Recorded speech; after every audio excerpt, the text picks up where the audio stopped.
दोस्तों, ताजमहल जिसे प्रेम का प्रतीक माना जाता है, हम सब बरसों से यही सुनते आ रहे हैं कि ताजमहल को शाहजहां ने बनाया है।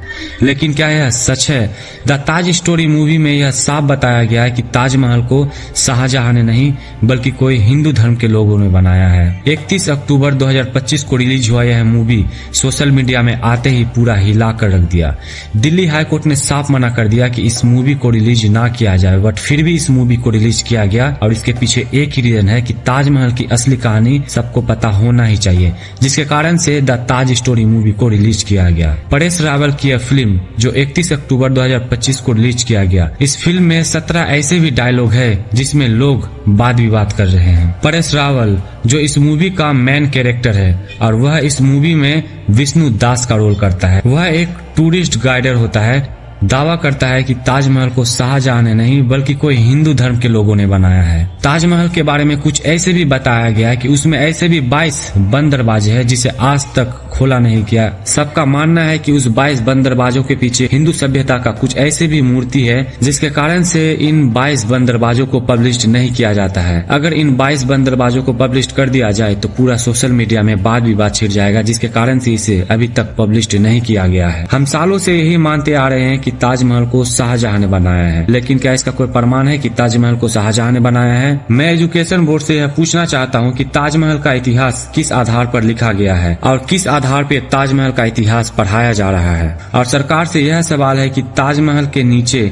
का कमरा में ऐसा क्या है जिसे आज तक पब्लिश नहीं किया जा रहा है, दुनिया से छिपाया जा रहा है। ताजमहल शाहजहां ने नहीं बनाया बल्कि एक हिंदू राजा ने बनाया था, जिसे लेकर रेनोवेट करके एक मकबरे में तब्दील कर दिया गया। ताजमहल के बाहरी कॉरिडोर में कुछ ऐसे भी कमरे हैं जिसे यह साफ पता चलता है कि ताजमहल कभी हिंदुओं का महल हुआ करता था, जिसे रेनोवेट करा के एक मकबरे में तब्दील कर दिया गया। ताजमहल के बाहरी कॉरिडोर में बहुत सारे ऐसे कमरे हैं जैसे guest room, kitchen room, security room के साथ साथ एक गौशाला भी है। मकबरे में गौशाला का क्या काम है? शाहजहां एक गौ भक्त था?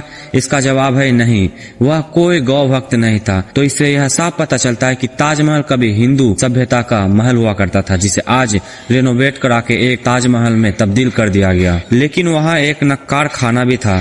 मकबरे में म्यूजिक का क्या काम है? क्या शाहजहां मकबरे में बैठकर मुजरा देखते थे? ताजमहल को अगर आप गौर से देखो तो ताजमहल में आपको ऐसे बहुत सारे चिन्ह देखने को मिलेंगे, जिससे यह साफ पता चलता है कि यह एक हिंदू सभ्यता का महल है, जैसे कलश, नारियल, आम के पत्ते और शिव जी के माथे में विराजमान अर्धचंद्र से यह साफ पता चलता है कि ताजमहल एक हिंदुओं का ही महल था। अगर आप ताजमहल में देखो तो ताजमहल के ऊपर में आपको एक त्रिशूल जैसा बना हुआ दिखेगा और त्रिशूल को सनातन धर्म का प्रतीक माना जाता है। तो क्या शाहजहां हिंदू था? और वह अगर हिंदू नहीं था तो ताजमहल में इतने वैदिक क्या मतलब? ताजमहल जिस जगह पे है वह जगह असल में शाहजहां का था ही नहीं, बल्कि उसका दोस्त जय सिंह का था। जब शाहजहां की बीवी गर्भवती थी तो उसने शाहजहां से कहा कि मेरे मरने से पहले मेरी 2 ऐसी इच्छा है जिसे आपको पूरा करना पड़ेगा। उसकी पहली इच्छा थी कि मेरे मरने के बाद आप कभी भी किसी दूसरे स्त्री से शादी नहीं कीजिएगा, और शाहजहां ऐसे ही किया। उसके मरने के बाद कभी भी शाहजहां ने शादी नहीं किया। और उसकी दूसरी इच्छा यह थी कि मेरे मरने से पहले आप एक ऐसा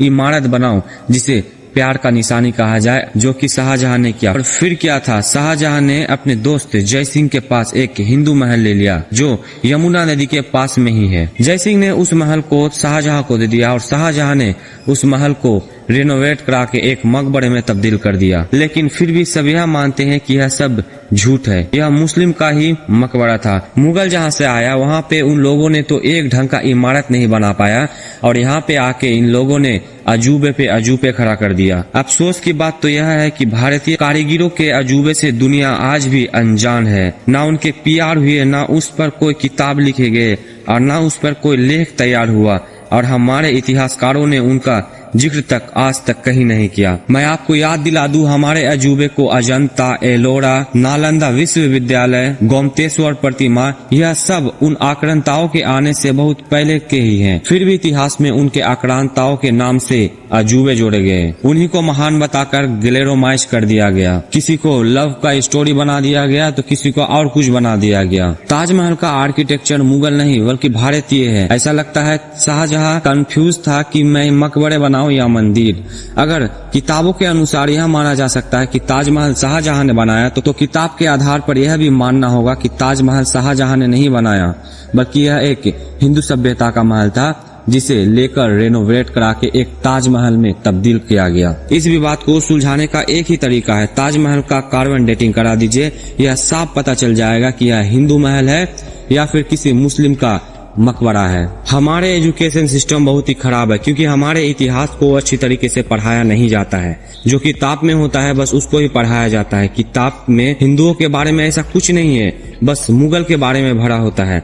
हमारे भारत देश में ऐसे बहुत सारे राजा, बहुत सारे क्रांतिकारी थे, जैसे तात्या टोपे, रानी लक्ष्मीबाई, छत्रपति शिवाजी महाराज, संभाजी महाराज, लेकिन इन लोगों का आज तक किताब में कहीं भी जिक्र नहीं किया गया है। एजुकेशन सिस्टम को बदलना चाहिए और हिंदू धर्म से रिलेटिव ऐसे बुक्स तैयार करना चाहिए जिससे हमारे इतिहास को अच्छी तरीके से जाना जाए। दोस्तों, द ताज स्टोरी मूवी सिर्फ एक मूवी नहीं बल्कि रियलिटी दर्शाता है। अगर आप द ताज स्टोरी मूवी देखते हो तो आपको इस मूवी से यह साफ पता चल जाएगा कि ताजमहल भी कभी हिंदू का ही महल हुआ करता था, जिसे शाहजहां ने लेके उसे एक मकबरे में तब्दील कर दिया।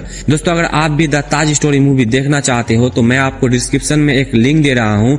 इस लिंक में जाओ और जाके सर्च करो द ताज स्टोरी मूवी। आपके पास पूरा फुल मूवी आ जाएगा। देखो और कमेंट करके जरूर बताना कि आप लोगों को यह मूवी किस तरह लगा। और अगर आप लोग इस वीडियो में नए हो तो इस चैनल को लाइक करके सब्सक्राइब जरूर कर देना, इसी तरह इमेजिंग वाले वीडियो पाने के लिए। तो मिलते हैं दोस्तों आप लोगों को